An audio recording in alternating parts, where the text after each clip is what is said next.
Good afternoon dear students. I hope आप लोगों को review of literature meaning definition सब क्लियर होगा. Next will see, I think definition almost clear है. Characteristic भी हमने कल देख लिया था. There are so many characteristic is there. I think ये भी क्लियर होगा आप लोग का. The major things is factor affecting review literature. What are the factors which influence the review literature? ये भी clear कर दिया था मैंने आप लोगों को सारी चीज़ें. Purposes, obviously purposes, importance, these are very very important things in the review literature. Why we do the review literature? It is very important for any thesis or any research. Okay, now today we'll see the types of research. Types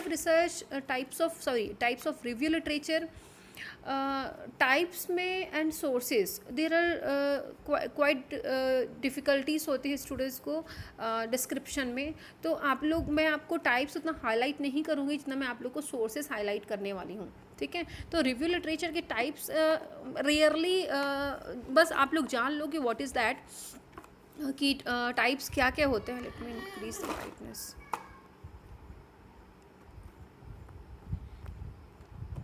या now see, first is traditional or narrative review of literature. Name itself saying कि narrative होगा, या narrative है in the traditional form में रहेगा. That we call the traditional और narrative review literature.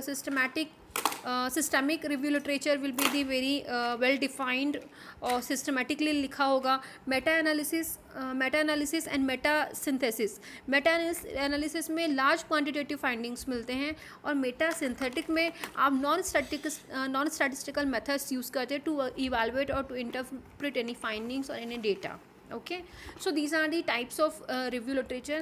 Main things we'll see today is sources of review literature. हमने BSc इसमें भी पढ़ा है.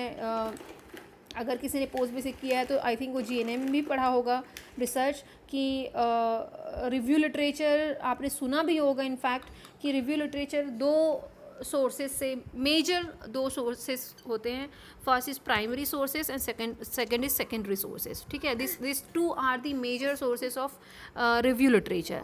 नाउ विल सी कि किसको हम कंसिडर करते हैं प्राइमरी सोर्सेज और किसको हम कंसिडर करते हैं secondary sources. Let's see. Literature sources may be classified as primary sources and secondary. Let's see under the primary sources. A primary sources is a literature resources of a study written by original research. Now I'll give the example. It is a research publication written by the person or people who conducted the research. Now for example आपकी class में मान लो कोई भी एक student का नाम नहीं लूँगी, नहीं तो आप लोग को ऐसा लगेगा मैडम उसी का ही नाम लेती है बार बार. ठीक है, तो नहीं, आज मैं अनीश का नाम लूँगी. अनीश का मैं बहुत कम नाम लेती हूँ. मान लो अनीश ने एक रिसर्च लिखा है, ओके, ऑन टॉपिक ट्यूबरक्लोसिस. ठीक है, अनीश ने पहले एक स्टडी की है ट्यूबरक्लोसिस पे और उसने पब्लिश भी किया है. तो अनीश का जो रिसर्च है, क्योंकि उसने खुद लिखा है, तो this is called the primary sources, क्योंकि it is written by the Anish its himself. अगर अनीश उसमें से लेता है तो ये अनीश का प्राइमरी सोर्सेस होगा. अनीश अगर किसी भी पब्लिश मटेरियल कहीं से इधर उधर से लेगा तो that is called the secondary sources. और अगर वो अनपब्लिश्ड हैं, अगर फ्रेश हैं, कोई ने नहीं देखा है, किसी ने अभी तक यूज़ नहीं किया है, तो that will consider the primary sources. Understand. Now see the examples. Research articles, जैसे मान लो आपने कहीं किसी वर्कशॉप में वो किया है, प्रेजेंट किया है कोई आर्टिकल को बना के. ठीक है, फ्रेश बना के. आजकल तो कॉपी पेस्ट बहुत चलता है ना. तो कॉपी पेस्ट वाली बात नहीं कर रही हूँ. फ्रेश आपने अपना एक आर्टिकल बनाया और आपने केवल वर्कशॉप में उसको एक्सप्रेस मतलब प्रेजेंट किया है, पब्लिश नहीं किया है. ठीक है, तो वो भी आपका प्राइमरी सोर्स होगा, क्योंकि वो उस रिसर्च को अभी तक किसी ने देखा नहीं है, केवल सुना है. कोई उसमें से ले नहीं सकता है आपका कंटेंट. जैसे हम नेट में देखते हैं, थीसिस होते हैं, बुक्स होते हैं, जर्नल्स, मैगजीन, न्यूज़पेपर, सब चीज़ होते हैं, वहाँ पब्लिश्ड होते हैं जिसको दुनिया के सब लोग देख रहे हैं. तो that we call the secondary. और कोई फ्रेश आइटम्स हैं, जैसे आप अपना पेपर आप खुद लिखोगे. अभी MSc इसमें MSc आप जब पढ़ रहे हो, आपका रिसर्च जब होगा तो आप खुद अपना रिसर्च लिखोगे, तो that will consider the primary sources because that is very fresh. Okay, now will see the secondary sources. मैंने अभी अब प्राइमरी बताते बताते आपको सेकेंडरी भी बता दिया था कि what consider the secondary source. Let's see these are the second hand informations. मैंने बताया है सेकेंड हैंड इन्फॉर्मेशन क्यों बोल रहे हैं हम उनको, क्योंकि फर्स्ट हैंड तो आपने किया था और कोई और भी उसको देख रहा है, तीसरा चौथा पांचवा छठवा सब देख रहे हैं, तो that we call the second handed. हम कोई बाइक को सेकेंड हैंड क्यों बोलते हैं, क्योंकि वो एक बार यूज़ हो चुका है, उसको कोई दूसरा यूज़ करता है तभी हम उसको सेकेंड हैंड बोलते हैं, राइट. तो अगर सेकेंड हैंड का मतलब ये है कि हमने वो डेटा पब्लिश कर लिया है, कोई और भी देख रहा है, तो that we call the second hand और secondary data. Understand. Now these are the newspapers. Obviously एक बार न्यूज़पेपर छपता है, सबको मिलता है. बुक चैप्टर्स, इतने बुक्स पब्लिश होते हैं, वो टेलीविज़न टीवी में सब देखते हैं. Radio, that is very common to everyone. Magazines, क्योंकि मैगजीन छपता है तो सब तरफ जाता है. विकिपीडिया सब लोग यूज़ करते हैं. जर्नल्स और जैसे रिसर्च पेपर्स, ऑनलाइन जो हम थीसिस देखते हैं, तो that all are the published things. सब लोग उसको ओपन अप हैं, सब लोग उसको देख सकते हैं, ठीक है. तो that will consider the secondary data. Now यहाँ पे हमने अभी तक केवल प्राइमरी और सेकेंडरी सोर्सेज पढ़ा है. एक नया ऐड हुआ है टर्शरी सोर्सेज, मतलब तीसरा इसके अलावा और भी क्या सोर्सेज हो सकते हैं. These are excellent sources that can provide general background information to help narrow or broaden the focus of a topic. अब ये वो sources होते हैं जिसमें से आपको आइडियाज़ मिलते हैं कि कोई नैरो या फिर कोई ब्रॉड टॉपिक को हम कैसे नैरो डाउन करें या फिर कोई नैरो टॉपिक को कैसे ब्रॉड डाउन करें, ठीक है. तो this is called the tertiary sources. Now मुझे नहीं लगता कि और प्राइमरी सोर्सेज को मुझे इतना डीप में पढ़ाना चाहिए, but I will share you this slides ताकि आपको और लगता है तो आप लोग प्राइमरी सोर्सेज को और भी डिटेल में पढ़ सकते हो. See now this are the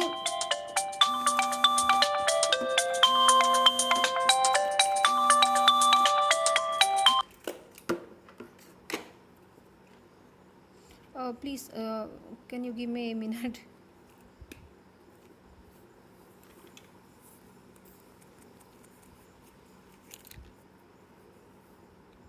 Yeah, see.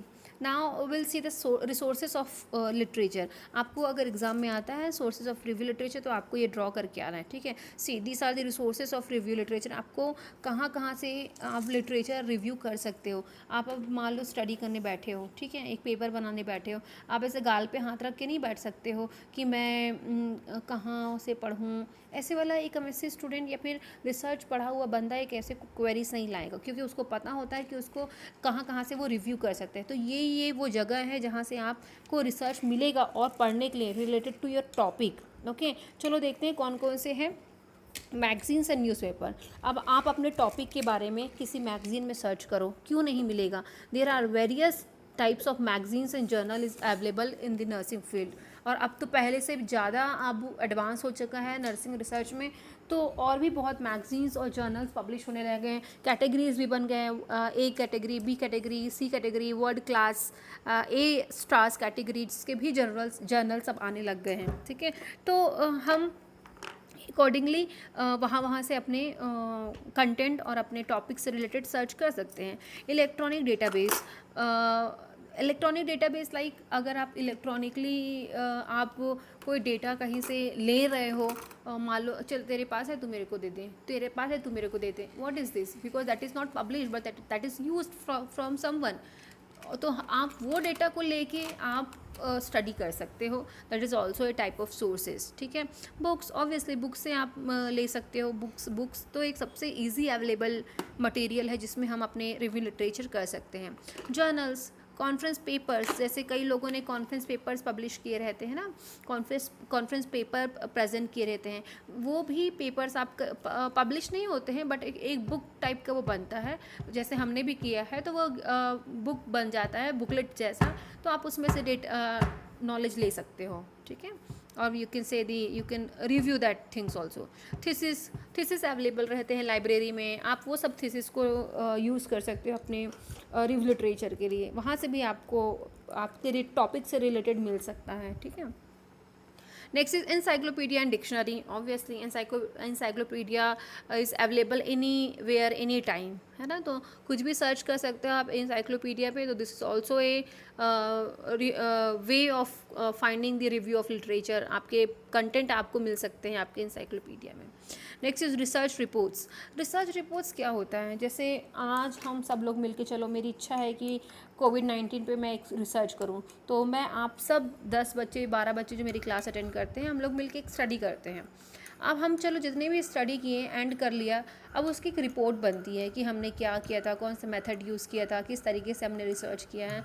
तो that we call the report, कि हमारा रिसर्च का एक रिपोर्ट तैयार करते हैं कि हमारा क्या फाइंडिंग्स आए थे, हमारा क्या ऑब्जेक्टिव्स था और हमारी क्या फाइंडिंग्स आए. That we consider the research report. अब उस रिसर्च रिपोर्ट क्या बेनिफिशियल नहीं है बाकी लोगों के लिए. अगर मान लो हम मेरे जैसे ही कोई और सोच रहा होगा कि मुझे भी कोविड-19 पे स्टडी करना है, तो उसके लिए मेरा रिसर्च रिपोर्ट बहुत बेनिफिशियल होगा. वो मेरे रिसर्च रिपोर्ट से रिव्यू ले सकता है. समझ में आ रहा है. तो this is also a source of review literature. Understand.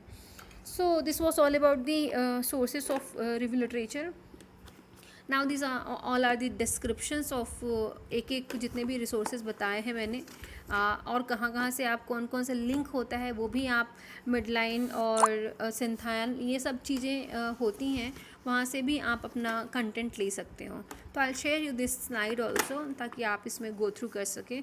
This are the name of journals from where you can collect the sources or review literature. Okay, so these all are the descriptions. Now this is the steps of review literature which is very important to share you. See, अब हमें review literature करना है, तो as a मेरी team है आप लोग, ठीक है, हम लोग एक रिसर्च कर रहे हैं और हमें अब रिव्यू लिटरेचर करना है. हम सबसे पहले क्या करेंगे, हमारा टॉपिक क्या है. ऑब्वियसली हमारा टॉपिक क्या है, हम सबसे पहले वो डिसाइड करेंगे कि हमें किस टॉपिक पे रिव्यू लिटरेचर करना है. अब फॉर एग्जांपल मैं इतने दिन से गाना गा रही हूँ कि मुझे कोविड पे करना है, कोरोना पे करना है. तो अब हमारा टॉपिक डिसाइड हो गया है कि हम प्रिवेंशन ऑफ कोरोना वायरसेस पे हम स्टडी कर रहे हैं. ठीक है, अब टॉपिक चूज़ कर लिया, ठीक है, हमारा फर्स्ट स्टेप क्लियर हो गया. नेक्स्ट इज़ आइडेंटिफाई डेटाबेसेस और रिसोर्सेज. अब मैं ये देखूँगी कि कौन कौन से डेटा हैं पहले से और कौन कौन से रिलेटेड मटेरियल्स हैं कोरोना पे, क्या क्या रिसोर्सेज है कोरोना पे, और हमें कहाँ कहाँ से और नॉलेज मिल सकता है कोरोना के बारे में, कहाँ कहाँ से मिल सकता है. जैसे nurses, doctors, hospitals, health care workers, इन लोग ही मुझे और भी डेटा प्रोवाइड कर सकते हैं रिलेटेड टू कोरोना वायरसेस. तो मैं वो आइडेंटिफाई करूँगी कि मुझे डॉक्टर से मिल सकता है, तो वो हम आइडेंटिफाई करके रखते हैं. Next, search and refine. आपको जो चाहिए, आपको क्या सर्च करना है, आपको प्रिवेंशन सर्च करना है, तो आप प्रिवेंशन से रिलेटेड आइटम आप सर्च करो.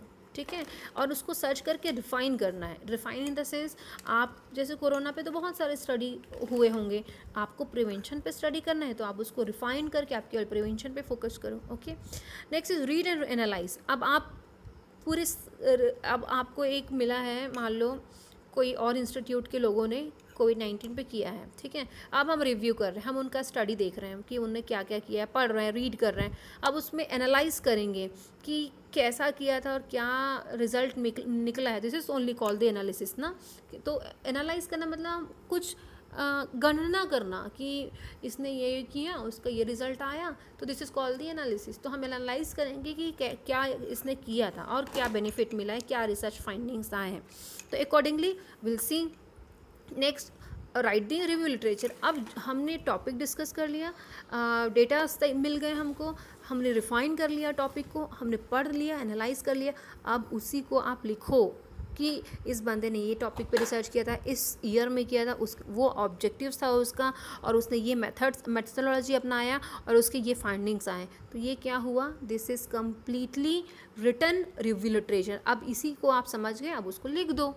This is called the steps of review literature. आप ये स्टेप्स आपको फॉलो करने पड़ते हैं एक रिव्यू लिटरेचर लिखने के लिए. ठीक है, चलो. आपने क्या लिखा?